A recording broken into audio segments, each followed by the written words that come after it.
you know, when we talk to parents, what it meant was they were remembering why they were doing this role. They were tapping into that sense of love for the child, that sense of why they were a parent in the first place.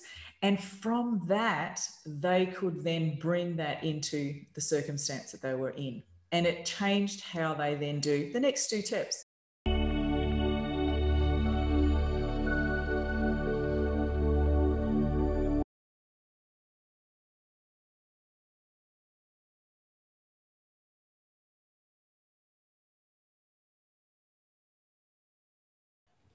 Welcome, Bettina. Thank you for coming on. Hey, Fred. It's great to be here. Thanks for having me. No, it's a pleasure. You know, some of the other crew from Behavioural Modelling have come on, and we've had some really good raves, especially Marvin the other day was great on his talk on wellness languaging. So tell me, what is your speciality at the moment? I noticed that you've talked about creating a pathway to peace and all the other bits and components. I'm excited to hear what's going on. So let us have it. Yeah, amazing. Let me give you a tiny bit of background on how I got to this point, because that makes why this model works so well and what I'm currently working on. So as 27 years as a health practitioner, one of the things that you see day in and day out is people under all sorts of stress. In my own world, as a mum, I found the parenting journey to be extremely challenging for all sorts of reasons. You know, I've got my eldest son that just brought lovely challenges to me at every turn. And so that sort of led me to do a fair bit of work in the parenting space. Eventually, I realized that the stories and the learnings that I'd had were shareable. You know, people were interested in those things. And so when I looked at doing behavioral modeling, one of the questions I sat with is, was there a way of being, was there a formula that parents who manage stress well were using? And was there something that we could learn from that and then teach other people? So that's where it started. But what we've come to understand, and now talking to different people and sharing it in my coaching work and corporate space and, you know, all sorts of places, is that it's actually a pathway to peace. It's not just about parenting. It's just that parents, because they were under those stressful circumstances, found a way of doing it. And what was amazing in coming up with this model is that I looked at all demographics, people who had older children, people who had younger children, one person whose child wasn't even born. And they all came up with this exact same way to manage a stressful event. And so it's exciting because when you look at the world we're in at the moment, there's very few people that are not feeling a stress of some description. And I think that's always been there, but I think it's actually elevated in the last 12 months, and particularly now. So, yeah. So that's what I've been doing. Well, that's exciting. And when we were talking originally about conscious parenting and you shared your model, I could see that it went beyond that. And it was applicable to other applications. And, you know, some of the things is, you know, what's happening in the world right now, you know, in terms of what are you observing in the area of personal development? We've all had to stretch and grow to cope with what's happening. So, you know, being fkchealth and the channel here, I've got so many different perspectives on people's coping mechanisms and the way they're facing into it. How are you facing into it, and what are you recommending to people? So really the simple answer to that is I cannot tell you how many times throughout lockdown periods and stressful times that I just gave absolute gratitude and thanks for the personal development work that I'd done. And I think that knowing of self, that's really what that gives you, is that capacity to understand yourself, and also tools to, you know, maybe find just an incremental better feeling. Practiced at that over many, many years.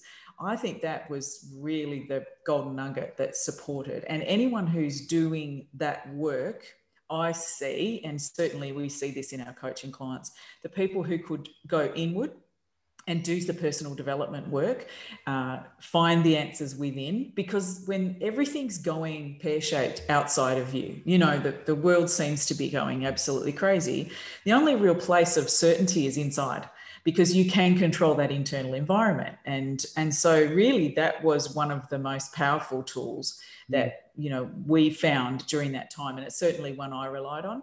The other thing that I personally did was I did a full audit on how I spend my time.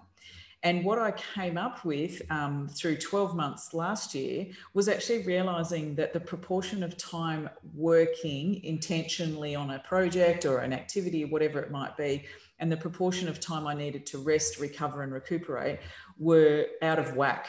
And they had probably been out of whack, but being isolated actually put it on the table to review. So I've now got a much better proportion. And interestingly, I spend more time in recovery, self-care, recuperation than I do in work. So, and my work's increased and it's more efficient, and I have a better output. So that was an interesting thing too. But again, it took internal. I had to go internal and go, okay, where's this resonating? What's going on for me? So, yeah. Just to put some context for our viewers, where you're coming from, Bettina.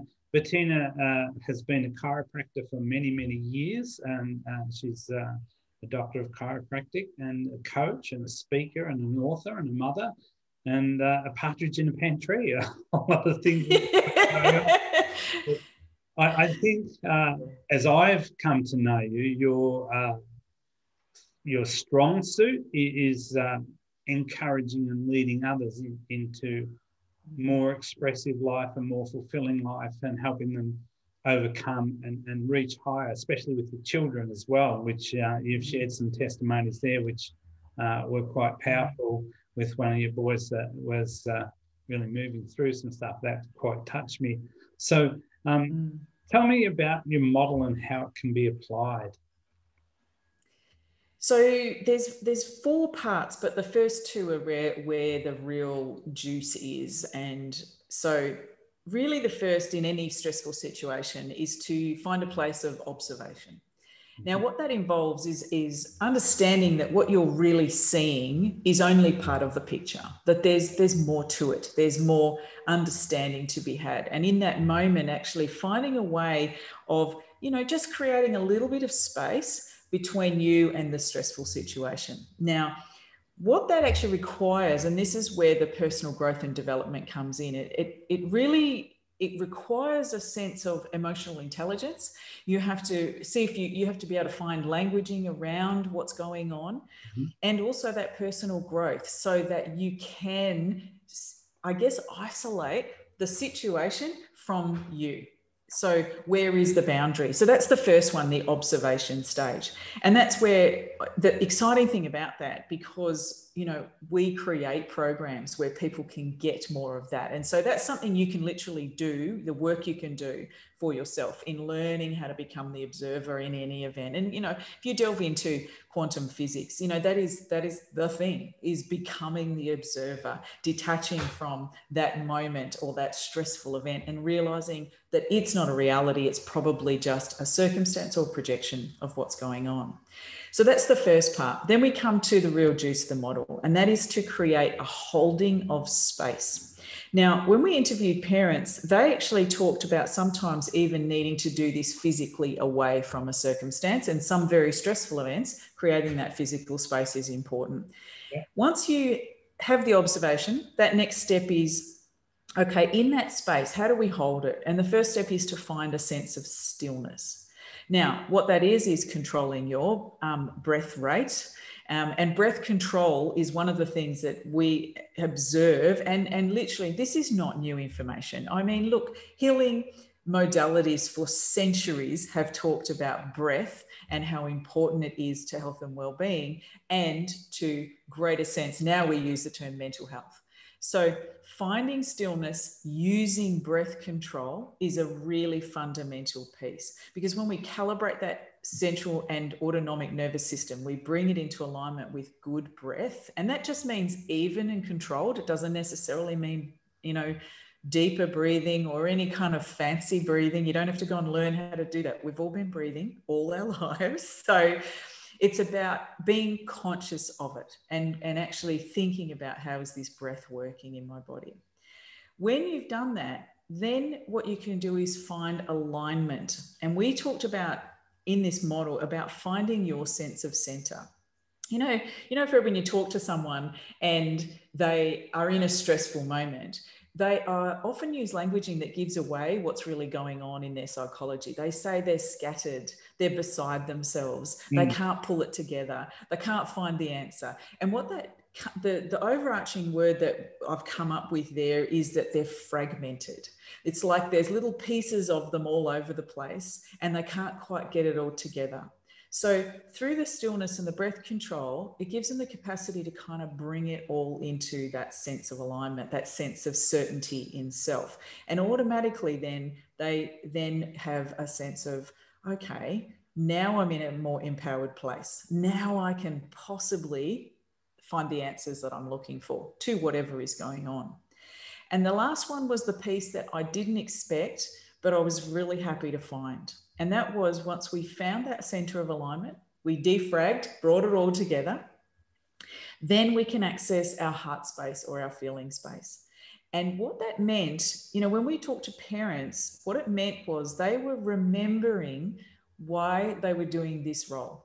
They were tapping into that sense of love for the child, that sense of why they were a parent in the first place.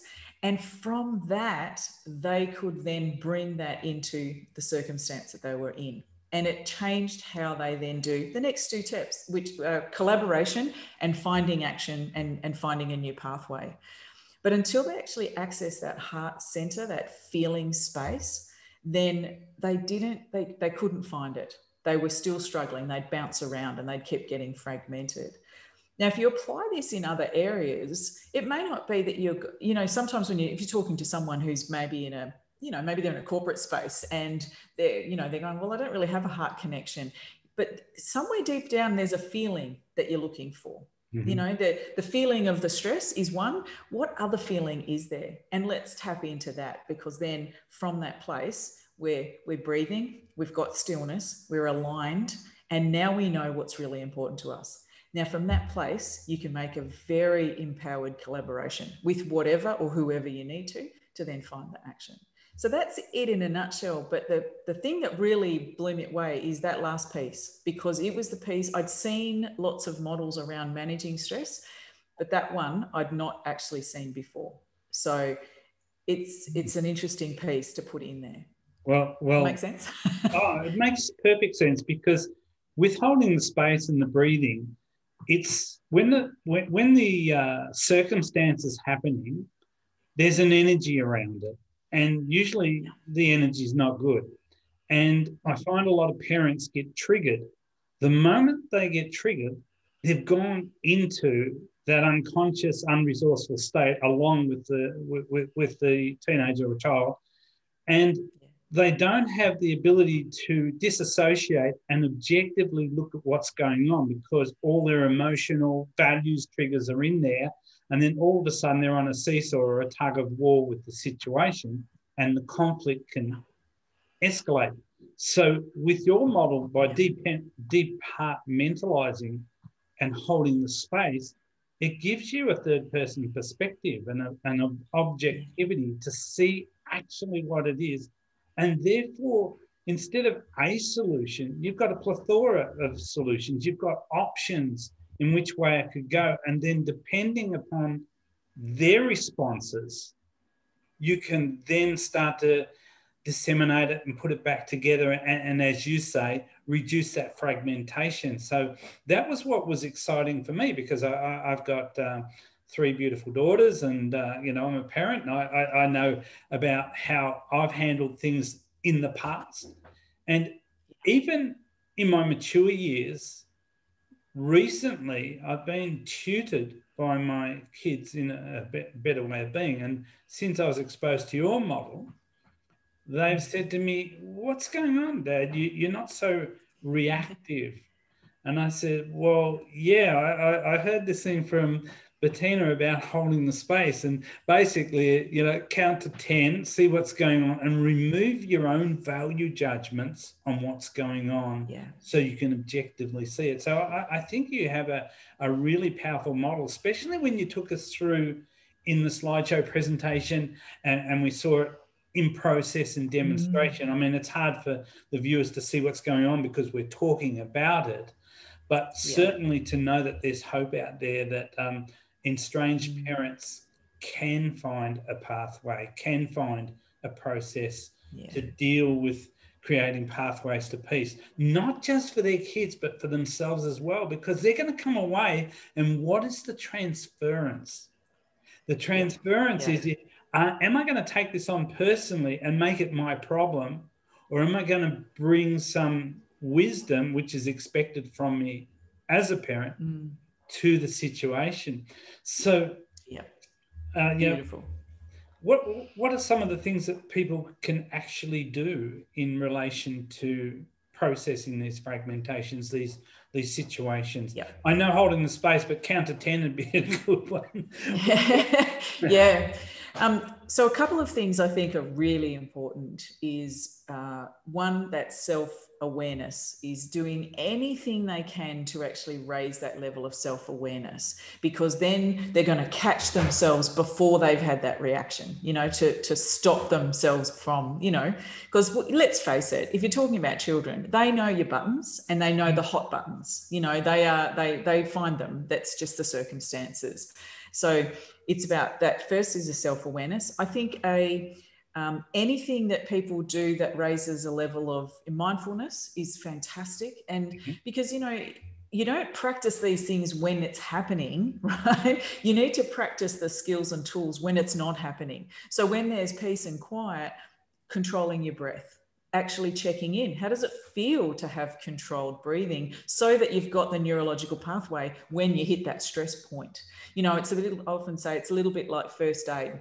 We don't train first aiders by putting them out in the street where the first aid's going to happen. We train them in a controlled environment. We create scenarios and we practice so that when we're in those stressful events, we've got the pathway mapped and we can then perform what we need to do. Meditation practice. And I don't get hung up. A lot of people feel stressed when we stay in meditation because they think you've got to be cross-legged on a mountain or at the beach. It's not true. There's, simple breathing meditations. There's so many great apps now that you can use where you can do, shorter versions, ones that fit in with your lifestyle. There's mindfulness apps. Again, focusing the mind and getting used to going from scattered and busy to quiet and calm. And they're probably the two most powerful things that they can do.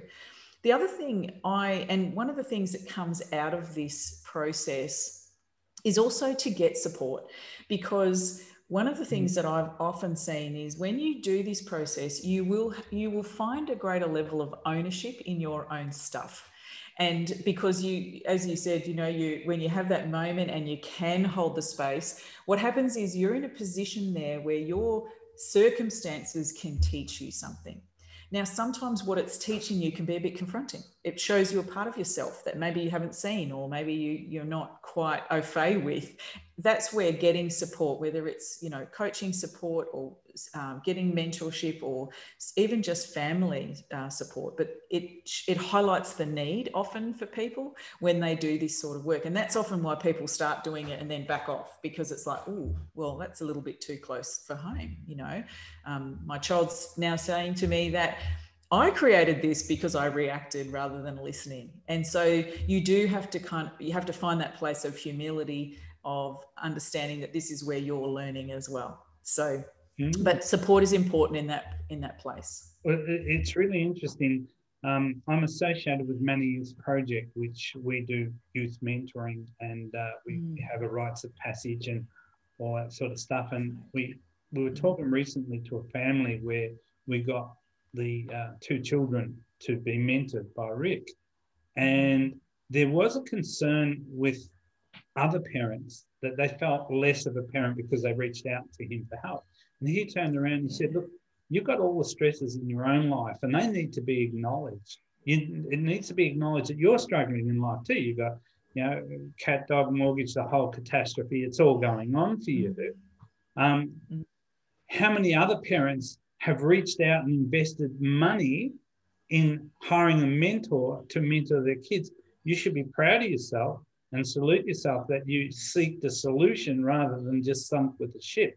So getting support, I get support in my mentoring and coaching that I do for others because I need a debrief partner, you know, when I take on some stuff that I didn't intend to.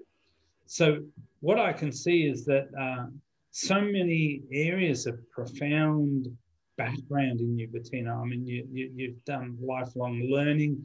You've been into NLP, Neuro Behavioural Modelling, which is something we both went through recently. And a lot of people out there are not yet familiar with Neuro Behavioural Modelling. And it's really exciting. How's that impacted you and your model and where you're at now that you've taken on that learning? Because it's so holistic and dimensional, you know, it's amazing. Yeah. It's amazing ideology. Yeah. What have you done? Oh look, I love it. I remember when I first came across it, saying to a friend of mine, "Oh, this is the best biohack I've ever come across," and I'm fascinated. Look, I'm card carrying, complete tragic when it comes to observing how people live and love and lead and do everything. I just love learning how people do things and how they live. That's fascinating for me. It'll never get old. And so the neurobehavioral modeling gives me a way of looking at that.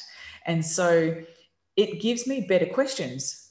So I look at, okay, if anyone is doing anything that might be worth replicating, what are some of the things and the questions I can ask them to get to that nitty gritty? What is that difference that they do, exist in that can be replicable, and therefore I can learn from it and then I can support others with.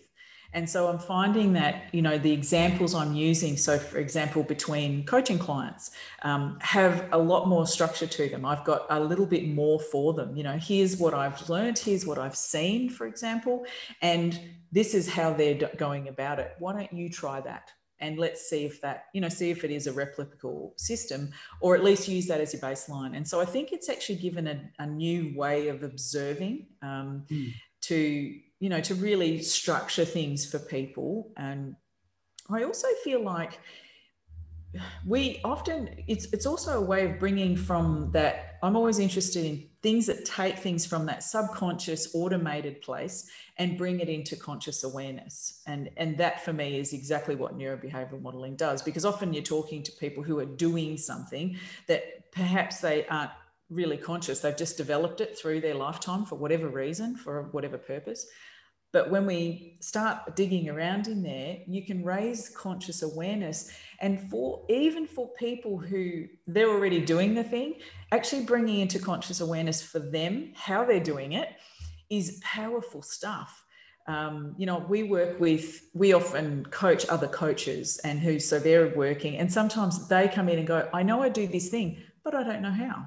So even raising their conscious awareness by modeling their own behavior it's just so powerful. So it's been fascinating, doing these interviews that started this process for my model literally blew me away. Because I went in with very broad questions and I really was defining the model, it was astounding to me how many similarities there were between people. Like I just couldn't believe how straightforward this model actually was. It was sitting right there, which excites me because I think, well, if it's right there, then it's probably accessible for everybody. I found behavioural modelling gave me sort of like a pseudo X-ray vision. It gave me a wider bandwidth of my own consciousness and how I do things. It also gave me a wider perception and a really good lens to see into other people's lives, how and why they do things, and therefore even able to understand motivations that weren't first apparent until I had been exposed to behavioural modelling.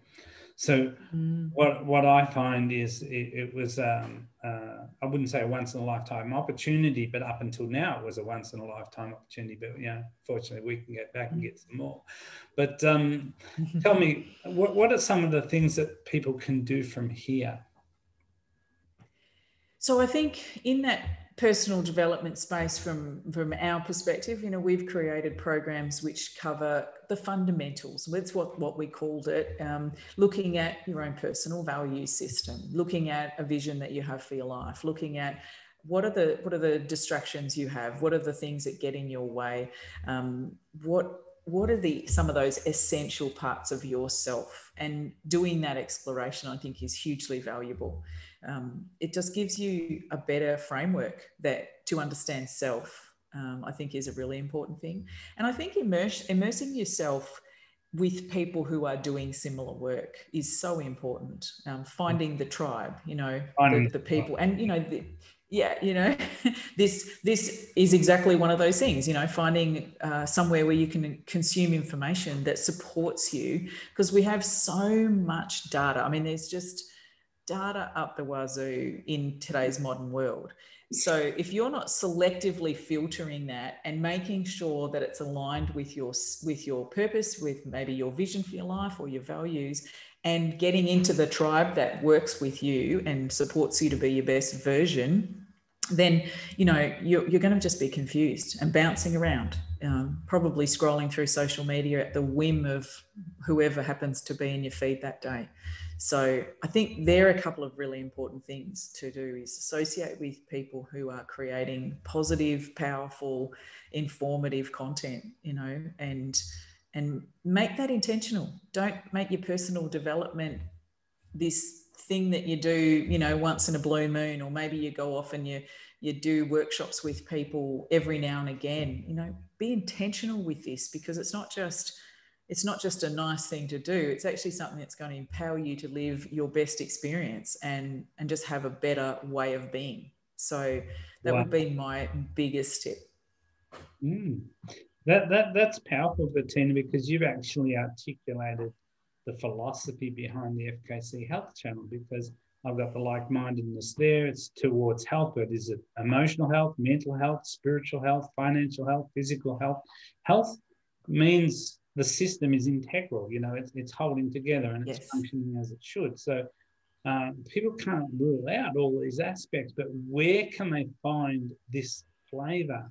So as I created this idea and this channel, and it's blossoming, no matter where the people come from, different walks of life, and have different modalities of expression and contribution, I can tie it directly into health, and therefore they can say, if I get into this channel and pick up a video every now and then, I can expand my awareness and my consciousness around well-being, around health, around a more fulfilling life. So tell me, Bettina, what else do you offer that can support people navigate their lives right now? Well, that definitely online fundamentals program. We this year just started putting together some free content, some free video content on topics that we find come up regularly with our coaching clients. We call it the Lux Files, and it's open to anyone who wants to jump on and have a look. It's a link on our learning portal. We do that so that they can communicate directly with us, and we don't have to worry about any third party. We've decided that we tried to do it last year, but God bless, it didn't work with our restrictions we had. But we're running a retreat later this year, which will be a live-in experiential process. So arriving Thursday, leaving Sunday, full immersion. And the things we're going to look at is, where are you? Where do you want to go? And who do you need to be to get there? And that piece the last piece is the one that we find often gets missed, is who do you need to upgrade to become who you want to be, or who you want to, where you want to go to. So that's a really exciting. We're keeping the numbers small. It'll be lots of group coaching, lots of experience, and also people will be able to do their own process work, rituals. It's going to be loads of fun as well. Laugh until we cry, hopefully. And so that'll be in September. That's going to be super exciting. And we plan to run that every year. And we fully expect it will book out every year. People will want to keep coming back, because it's the kind of work that nourishes nourishes you. And also, again, it's part of that building a tribe. We know our groups, when we get them together, they collaborate, they enjoy each other's company, but they also feel really connected because they feel like they're on the same sort of journey. So lots of free stuff out there, absolutely. But also there's some other opportunities for people if they want them. So, and you can find all that on our website. So that last piece was really exciting for me when you said, who do you want to be? It's about identity. And some of the biggest shifts in my life is when I've sculpted my identity and said, this is no longer going to be who I am. So this leaves my persona. And now I take on this new identity. And the moment you take on that new identity, your behaviors, your perceptual filters, your facing into the world, your relationships, it changes the whole dynamic. So that last piece you said that's not usually done or done well, that was a biggie for me to realize it's about identity. Who are you going to be? And even more, who are you now? yes. Who are you being? Yes, because you can't actually upgrade the identity until you know where you start. So you have to, it's sobering work to look in the mirror like that, to look deeply at yourself and go, okay, who am I being right now? And is that serving me?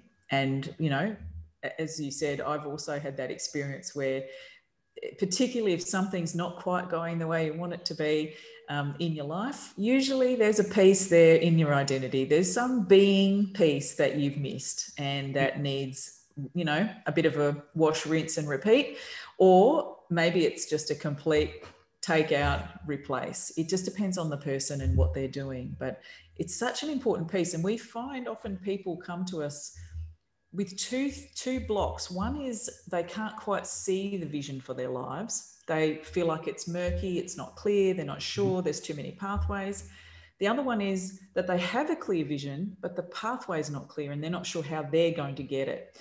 Both of those require identity work, because if you're not clear, that means you're not clear on who you are in the process. And if you have the vision, but you're not sure how to get there, it's just because you haven't upgraded enough to buy in fully to the vision that you want to create. So it's exciting work. And we just, I love seeing people just light up.